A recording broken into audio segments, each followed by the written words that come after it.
لله رب العالمين والصلاة والسلام على سيد المرسلين أما بعد فأعوذ بالله من الشيطان الرجيم بسم الله الرحمن الرحيم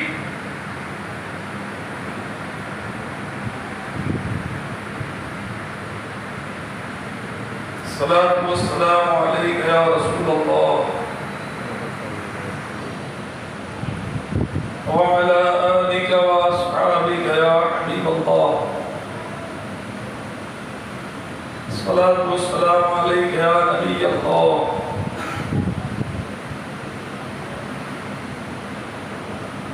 وعلى آلك وأصحابك يا رسول الله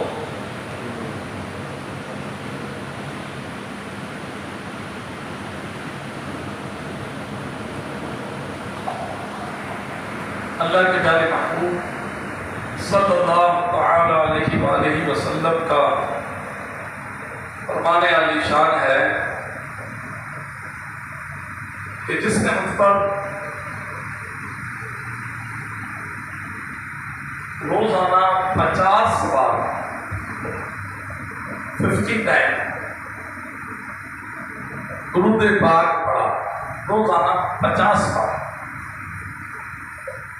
تو کل بروز قیامت میں اس سے مصاحبہ کروں، کتنے بھائی یعنی نیک اعمال کتنے مختصر سے ہیں اور اس کے فائدے کتنے ہیں، تو نیت کرے روزانہ تک پڑھیں گے 50 صحابہ کرام تو اولیاء کرام تو ہزاروں کی تعداد میں پڑھتے تھے۔ آج میرا موضوع جو بیان کا تھا نا وہ تھا نیک اعمال کے فائدے، نیک اعمال کے فائدے، لیکن ٹائم ہو گیا اور تھوڑا کام میں لگ گیا، تو انشاءاللہ آئندہ جمعہ یہ میں کروں گا بیان، نیک اعمال کے فائدے کتنے ہیں، اللہ کی رضا کے لیے کرے، اس میں جو برکتیں ہیں، اس میں جو ایک مومن کے لیے وہ نیک اعمال کے ثمرات ظاہر ہوتے ہیں، کیا بات ہے۔ تو چلا آئندہ جو ہے اس میں سے کچھ چیز جو اگلے بیان میں آئے گی تو وہ اس میں ہے، اور آج جو میں بیان کر رہا ہوں بس ابھی میں نے یہ موضوع لیا ہے احسان جتانا، یعنی کسی کے ساتھ کوئی بھلائی کر دینا، احسان کر دینا، پھر اس کو جتانا، یہ بہت مذموم فعل ہے، برا فعل ہے۔ اپنے اللہ کا بندہ سمجھ کر اس کی مدد کرے تو اللہ نے آپ کو طاقت دی، وہ نہ نیک اعمال کرو بھول جاؤ، گناہ ہو جائے یاد کرو، اس پر ہمیں کام نہ ہونا چاہیے۔ تو آئیے اس کو سنتے ہیں، دو بھائی ابھی تک نہیں آئے، جلدی جلدی آ جائے اور اپنے اپنے فلور سے رجوع کر کر آئیں تاکہ مسجد کے رجوع آنے پر رش نہ ہو، کوشش کریں جلدی آ جائے کریں، تاکہ جو موضوع ہوتا ہے بڑی تیاری بھی کرنی پڑتی ہے اس کو، اور بڑا بیان کرنا بھی ایک بزرگوں کا ایک نظر کرم ہے جو ہم کر دیتے ہیں، ان کا لکھا ہوا، ان کا بتایا ہوا آگے پہنچا دیتے ہیں، بڑا فائدہ مند ہے۔ آئیے اس کو توجہ سے سنتے ہیں، اللہ کریم ہمیں عمل کی توفیق عطا فرمائے، اور اگر یہ چیز ہمارے اندر تھی تو اللہ ہمیں اس سے محفوظ کرے، اور ہمیں بس نیک اعمال اللہ کی رضا کے لیے کرنے کی توفیق عطا فرمائے، کسی میں احسان کریں تو بس ہم اس کو بھول جائیں کر کے، یاد نہ رکھیں۔ احسان جتانا کی تعریف، جس پر احسان کیا اسے احسان گنوانا، احسان جتانا کہلاتا ہے۔ اب اس کی کچھ مثالیں میں عرض کروں کہ احسان جتانے کی مثالیں کیا ہے، ہر سمجھتے ہیں کہ احسان جتانا کیا ہوتا ہے۔ آئیے اس کی چند مثالیں ہیں۔ جس پر احسان کیا اسے احسان گنوانا، مثلا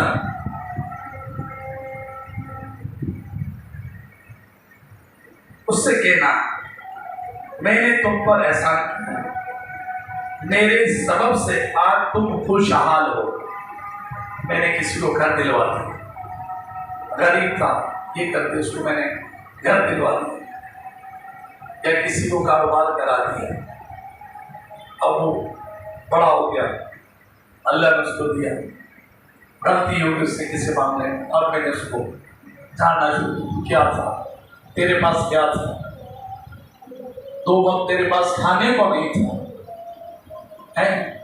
یہ میری وجہ سے تو آج کھڑا ہوا ہے، تو یہ آج تم جو خوشحال ہو یہ میری وجہ سے ہے۔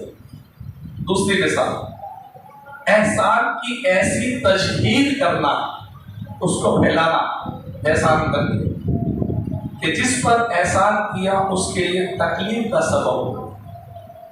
کہتا نا سیدھے ہاتھ سے دو، سیدھے ہاتھ سے دو تو الٹے ہاتھ کو بتانا چاہیے۔ اب کر کے احسان کر کے لوگوں کو گا دیا تو یہ بھی احسان کرتا ہے۔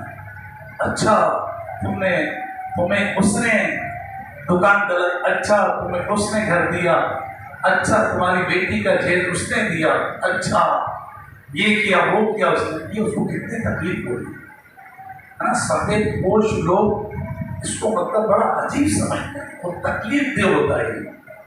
آگے آئیے، جیسا کہ آج کل غریبوں میں راشن بانٹ کر تصویریں بنا کر اخبار میں اشتہار دیے جاتے ہیں۔ اگر کوئی کلپ بنانا ہے، مووی بنانا ہے اور کسی کو ہم دے رہے تو کوشش کر کے اس کا چہرہ نہ آئے، چہرہ نہ آئے تو اس میں ذرا آسان ہے۔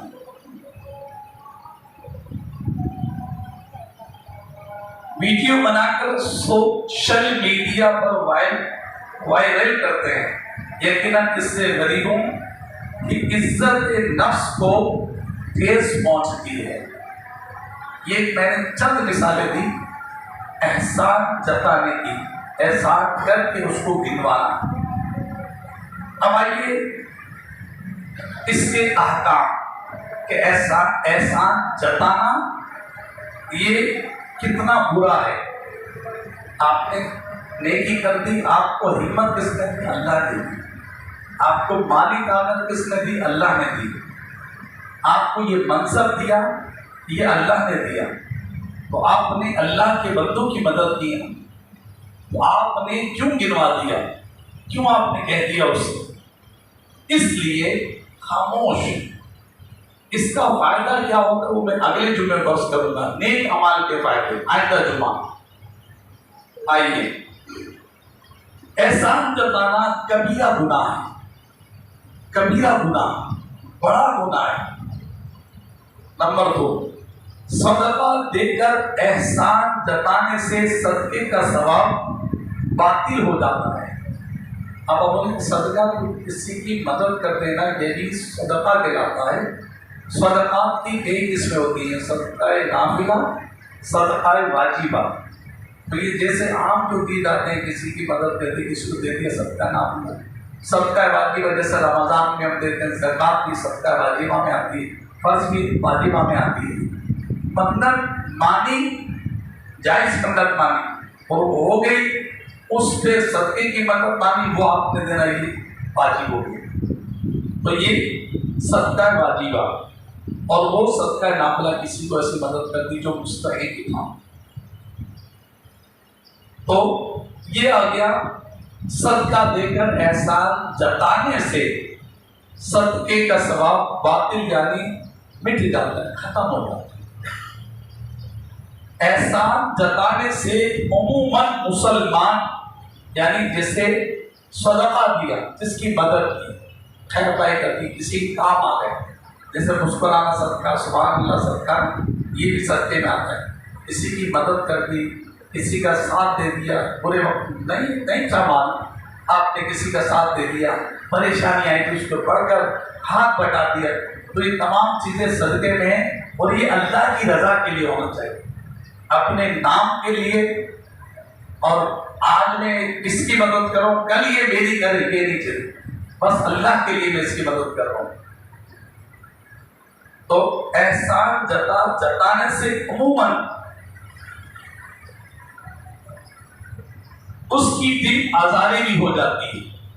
ایسی صورت میں احسان جتانے کے گناہ سے توبہ کے لیے متعلقہ شخص سے معافی مانگنا بھی ضروری ہے، ورنہ توبہ قبول نہیں۔ یہ توبہ کا اصول ہے کہ اعلانیہ گناہ اعلانیہ توبہ۔ خاموشی سے گناہ ہو گیا تو خاموشی سے توبہ ہو گئی، اعلانیہ گناہ سب کے سامنے دل آزاری کی، جس کو صدقہ دیا، اچھا کام کیا، اس کو جتا دیا، اس کو پتہ نہیں کیا کیا سنا دیا، تو یہ احسان جتانا ہو گیا، اور یہ اب گناہ ہو گیا جب تک اس سے معافی نہیں مانگیں گے۔ بھلے آپ نے لاکھ روپیہ اس کو دیا ہے، آپ نے 20 لاکھ کا گھر اس کو دلا دیا، لیکن جو دل آزاری کی احسان جتا کر اس سے جو دل آزاری اس سے معافی مانگی، 10 آدمی کے سامنے کہا، ان 10 کے سامنے معافی مانگی، سب کے سامنے ذلیل کیا، سب کے سامنے آپ نے جھاڑا تو سب کے سامنے معافی مانگنے جن کے سامنے جھاڑا۔ آگے چلیے، آیت قرآن مجید پارہ 3 سورہ بقرہ، یا ایھا الذین آمنوا لا تبطلوا صدقاتکم بالمن والأذى۔ ترجمہ قرآن کنز الایمان، کنز العرفان، ترجمہ قرآن کنز العرفان۔ اے ایمان والو، احسان جتا کر اور تکلیف پہنچا کر اپنے صدقے برباد نہ کرو۔ سمجھے؟ احسان جتا کر، اے ایمان والو، بات کس سے؟ ایمان والوں سے۔ اے ایمان والو، یا ایھا الذین آمنوا، اے ایمان والو، احسان جتا کر اور تکلیف پہنچا کر اپنے صدقے برباد نہ کر دو۔ تفسیر خزائن العرفان میں اس کا کچھ یوں لکھا ہے، اے ایمان والو، تم احسان جتا کر اپنے صدقات کا اجر ضائع نہ کرو۔ بات سے یہ نیت ہے، خاندان میں، دوست احباب میں، رشتہ دار میں، پڑوسیوں میں، بہن بھائیوں میں، جو بھی آپ نے کسی کی مدد کی، کام آ گئے، اس کو بھول جاؤ، اس کو بھول جاؤ۔ کسی بزرگ کا قول یا کسی صحابی کا کہ نیکیاں کر کے بھول جاؤ اور گناہ ہو جائے تو یاد رکھو، بس یہ ذہن رکھو۔ ہمارا الٹا ہو گیا، گناہ کر کے بھول جاتے ہیں اور نیکیاں کر کے یاد ہے نا، ایسے بالکل سامنے معاشرہ ہر چیز بتا دیتا ہے۔ یہ معاشرہ جو نا ایک سوشل میڈیا ہے، بولتا نہیں ہے نہ یہ فوٹو کھینچتا ہے، لیکن بتا بھی دیتا ہے اور دکھا بھی دیتا ہے۔ یہ معاشرے کا سامنے آ جاتا ہے، لوگ کہتے ہیں یار معاشرہ کتنا خراب ہے۔ بھائی آپ نے اپنی زبان کو ڈھیل دی تھی، آپ نے سوچا نہیں، آپ نے سمجھا نہیں، معاشرے نے آپ کو دکھا دی۔ اب آئیے آقا کریم کا فرمان، پہلے آپ نے قرآن کی آیت سنی، احسان جتانے والوں کی مذمت کی گئی۔ اب صاحب قرآن پیارے مصطفیٰ صلی اللہ علیہ وسلم کا فرمان عالی شان سے بہت پیارا، اور اس میں توجہ رکھیے، بہت اہم ترین فرمایا، 3 لوگ ایسے ہیں، 3 اشخاص، 3 شخص، 3 فرد، 3 لوگ، عورت کی مرد بھی سوچنا ملا کہ بروز قیامت اللہ پاک ان سے کلام نہیں فرمائے گا، ان سے کلام نہیں فرمائے گا، نہ ان پر نظر رحمت فرمائے گا، اور نہ ان کو پاک کرے گا، گناہوں سے پاک۔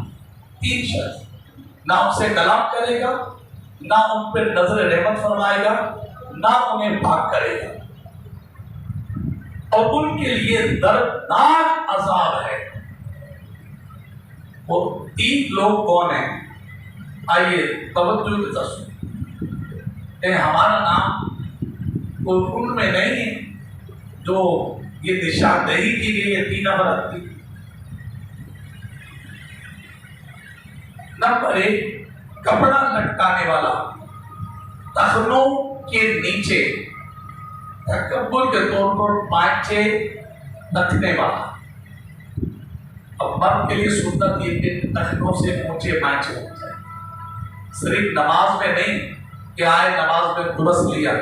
یاد رکھیے نماز کو کافی سو پلٹنا، یہ نماز میں کپڑوں کو آستین کو یوں فولڈ کر دینا یا یوں شلوار فولڈ کر دینا، یہ منع ہے، تب اس کو منع کیا ہے۔ مرد ٹخنوں سے اونچے رکھیں، آستین آپ یوں چاہیے۔ اگر کپڑا ہی کیسا ہے جو اس کی آستین ہی اتنی ہے، ہاف آستین، تو یہ کپڑے شملے کے لیے ہم فل آستین اس کو لپیٹ کے رکھتے ہیں، بازو پہ دو کی وضو کر کے جو ایسے چھوڑا اس کو ایسے چھوڑ دیا نہیں۔ میں بہرحال جو میں نماز پڑھنے سے پہلے اس کی تاکید کرتا ہوں کہ آستین نیچے کر کے برپنا گریبان کے بٹن مت کریں۔ تو ٹخنوں سے اونچے مرد کو چاہیے اونچے کریں، یہ جو نا نیچے نہیں۔ بعض مردوں کے ہوتے ہیں تو اس کو کوشش کریں اونچے، بالخصوص امام صاحب کو اس پہ توجہ دینی چاہیے۔ تو پہلا کیا فرمایا؟ ٹخنوں سے نیچے پانچے، تکبر کو لٹکانے والا۔ دوسرا فرمایا احسان جتانے والا۔ تیسرا فرمایا جھوٹی قسم کھا کر مال بیچنے والا۔ آپ بازار میں ہیں، لوگ یہ میں نے جو اپنے آپ کو بہت جھوٹی قسمیں کھا کر مال بیچتے ہیں۔ ایک حدیث سے بات مجھے یاد آ گئی، فرمایا کہ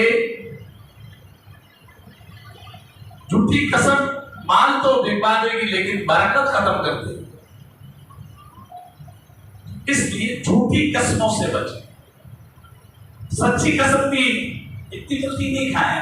آپ ایماندار ہیں، دیانتدار ہیں، آپ بتا دیں ان کو یہ کپڑا یہ چیز ہے، آپ جو خرید رہے اس کی بھی ذمہ داری۔ جو عیب ہے مال میں عیب بتا دیں، عیب کو چھپانا یہ بھی اچھا نہیں ہے تاجر کے لیے۔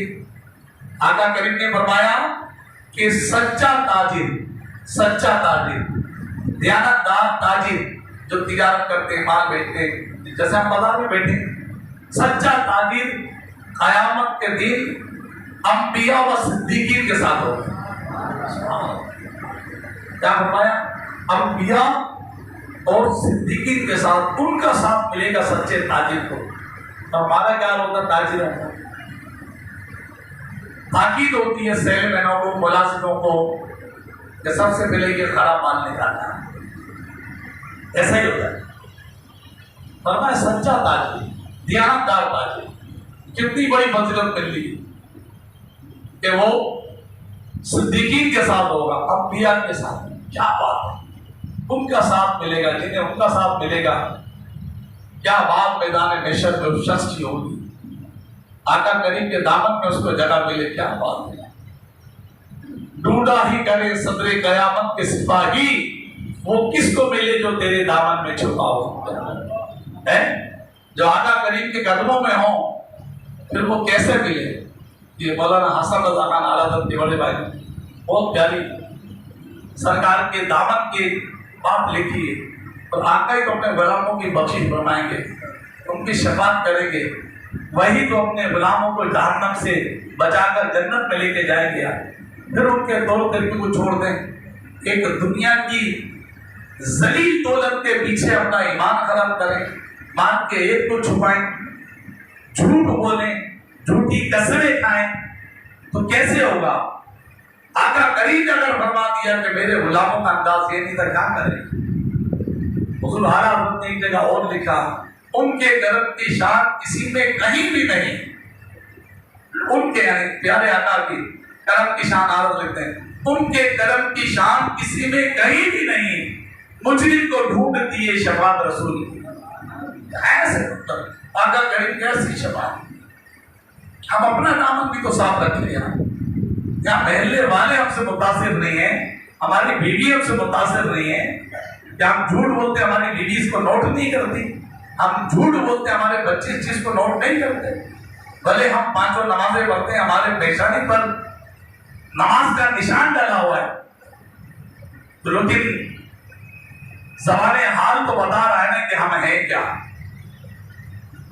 2 ٹکڑے گالیاں بکتے ماں بھی نہیں کرتے تو کیا ہمارے سیل میں جانتے نہیں ہیں کہ یار جاتا جماعت سے نماز پڑھنے ہیں اور آتا 4 گالیاں دیتا ہے، تو اس کی نماز کیسے اس کو بچائے گی؟ ان الصلاۃ تنہی عن الفحشاء والمنکر، بے شک نماز بچاتی ہے بے حیائی اور بری باتوں سے. آپ نماز پڑھیں اور بے حیائی اور بری باتوں سے نہیں بچ رہے، دھڑا دھڑ گالیاں بکرے.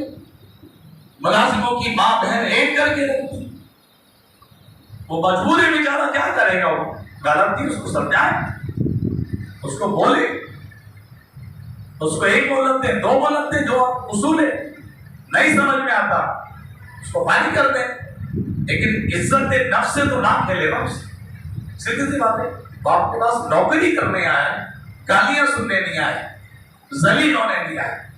غلطی ہے اس کو سمجھائیں، اور اچھے لوگوں کی شان یہی ہوتی ہے. اور جو نہیں سمجھتا اس کا اپنا قصور، آگے وہ سیل میں ملازم کامیاب نہیں ہوگا. پھر جس چیز کی وہ تنخواہ لے رہا ہے، وہ تنخواہ اس کے لیے کیسے بہتری ہوگی جب وہ نوکری کے اصول ہی نہیں جانے گا. لیکن میری بات وہ ہے کہ گالیاں بکنا اور عزت کو خراب کرنا یہ ہے. تو آج ہمارے گھر والے ہم سے متاثر نہیں ہیں، ہمارا پڑوس ہم سے متاثر نہیں ہے. قیامت کے دن آقا کریم کی بارگاہ میں کیا منہ دکھائیں گے؟ اگر آقا کریم نے پوچھ لیا تو ہمارا پڑوسی تمہارے حرکتوں سے بیزار تھا، تمہاری اولاد تمہارے سے پریشان تھی، تو کیا کرے؟ آئیے میں بھی اس چیز کی نیت کروں کہ میں بھی اللہ کے لیے اپنے ماتے کے ساتھ اچھا سلوک کروں. ماتے اپنے بچے بھی ہیں، بیوی بھی ہے، اور سیل مین بھی، ملازم بھی ہیں، ان کے ساتھ اچھا سلوک ہے، حقوق کے پڑوس ادا کریں. کیا ہے یار، دنیا سے جائیں تو وہ کوئی تو بولے یار میرا پڑوسی کتنا اچھا تھا، یار میرا سیٹ کتنا اچھا تھا، میرا شوہر اتنا اچھا تھا کہ مجھے تہجد میں اٹھاتا تھا، خود بھی جمعہ میں روتا تھا اور مجھے بھی اس کو دیکھ کے رونا آ جاتا تھا. میرے ماموں کتنے اچھے تھے، میرے چاچا کتنے اچھے تھے، ہمیں بڑی محبت سے سمجھاتے تھے. نماز نہیں پڑھتے تھے، پیار سے سمجھاتے تھے، آؤ نماز کے لیے تلاوت کرو، یہ کرو. تو یا اللہ میرے ماموں کی مغفرت فرما، میرے چچا کی مغفرت فرما، یا اللہ میرے سیٹ صاحب کی مغفرت فرما. ان کی شفقتوں سے آج میں جو کھڑا ہوں، میرے سیٹ صاحب کی شفقتیں ہیں. میرے والد صاحب کی مغفرت فرما، ہر موڑ پر مجھے انہوں نے سنبھالا ہے. کیا اچھا ہو، کیسا اچھا ہو، کتنا پیارا ہو گیا. ابھی 2-4 دنوں کی بات ہے، نوجوان اپنے والد صاحب کے بارے میں بڑی باتیں پوچھ رہا. میں نے کہا کہ بیٹا تمہارے والد ہیں، تمہیں ان کا حق ادا کرنا تم پہ لازم. اگر کوئی بات کو خلاف شرع کرتے ہیں، اللہ اس کے رسول کی فرما برداری کے خلاف کرتے ہیں، تو اس کو نہ مانو، لیکن ادب و ملوز رکھو. میرے ماں سے میری ناراضگی میں بات نہیں کرتا، یہ غلط ہے. قیامت میں پکڑو. ماں باپ کچھ بھی ہے، تمہارے ماں باپ ہیں، وہ کچھ بھی کریں، بس آپ ان کے ساتھ اچھا سلوک کرو. ہاں اگر وہ کوئی ایسا کام کرتے ہیں، اللہ نہ کرے کوئی کلمہ کفر کہتے ہیں، آپ محبت سے ان کو سمجھائیں، آپ ان کو پیار سے سمجھائیں اور ان کو ان کے لیے دعا کریں. لیکن یہ کیا جب اپنے ماں باپ ایسے ہیں، دوسروں کو بول لو، پڑوس میں بول لو، مجھے تک بولتے تو مجھے بھی تکلیف ہوئی نا کہ کیسے مطلب بولا نہیں بولنا.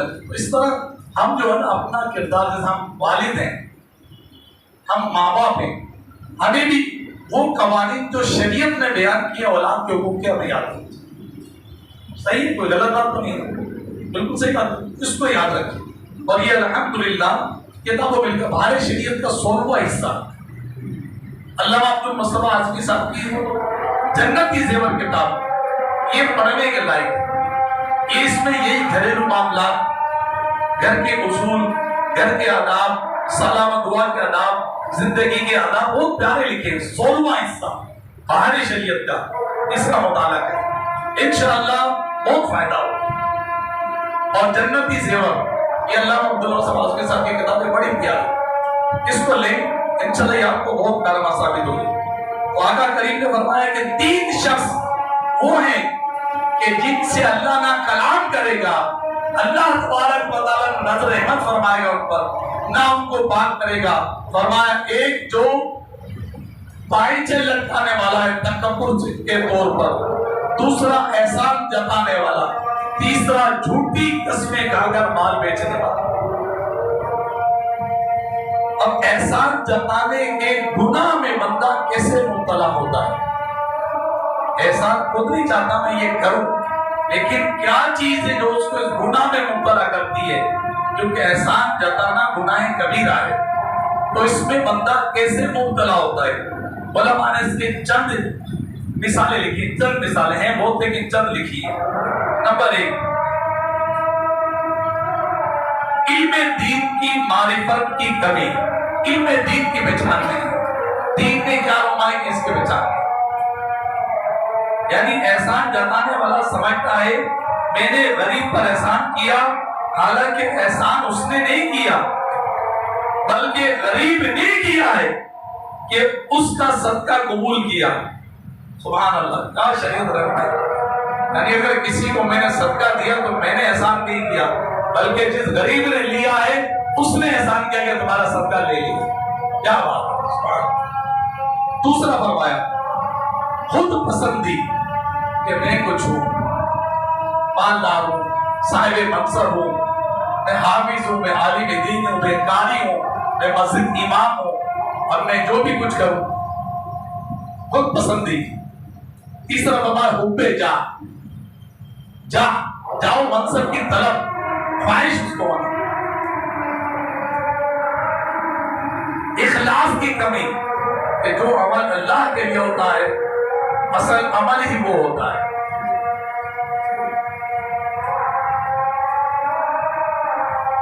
مفاد پرستی، غصہ، تکبر، تو یہ چیزیں جو ہیں انسان کو اس میں مبتلا کرتی ہیں۔ آئیے آخر میں 1-2 منٹ یہ بھی سن لیجیے کہ اب اس گناہ سے بچے کیسے، احسان جتانے کے گناہ سے بچے کیسے، فکر آخرت اپنائی۔ میں نے اس کی مدد کر دی، اب میں اس کو سنا رہا ہوں، احسان جتا رہا ہوں۔ اب یہ غور کرے اگر رب کو میرا یہ عمل برا لگ گیا جو میں اس کے ساتھ کر رہا ہوں، میرے سارے اعمال برباد ہو جائیں گے، میرا رب مجھ سے ناراض ہو جائے گا، میرا فائدہ کیا اس کی نیکیاں کرنے کا، اس پر احسان کرنے کا۔ تو اس قسم کے معاملات کا فکر کرے۔ احسان جتانے کے اخروی عذابات پر غور کیجیے کہ احسان جتانے والے پر اللہ نظر رحمت نہیں کرے گا، اللہ تعالیٰ اس سے کلام نہیں کرے گا۔ سوچئے یہ کتنا بڑا نقصان ہوگا۔ عاجزی اپنائیے۔ اللہ نے فرمایا، اللہ کے محبوب نے فرمایا جو اللہ کے لیے عاجزی کرتا ہے اللہ اس کو بلندی عطا فرماتا ہے۔ عاجزی کیا؟ میری غلطی نہیں ہے نا، غلطی اس کی ہے، مجھے معاف، آئندہ چلو اللہ کے لیے معاف، محبت سے، شفقت سے۔ ہر نیک کام میں اللہ پاک کی رضا اور اخروی انعامات کو پیش نظر رکھے، دل میں شکر کی کیفیت پیدا کیجیے۔ یار یہ کم بات ہے کہ اللہ نے آپ کو مال دیا، آپ نے کسی کی مدد کری، ہے نا، کتنا بڑا شکر ہے، کتنا بڑا شکر۔ لَأَزِيدَنَّكُمْ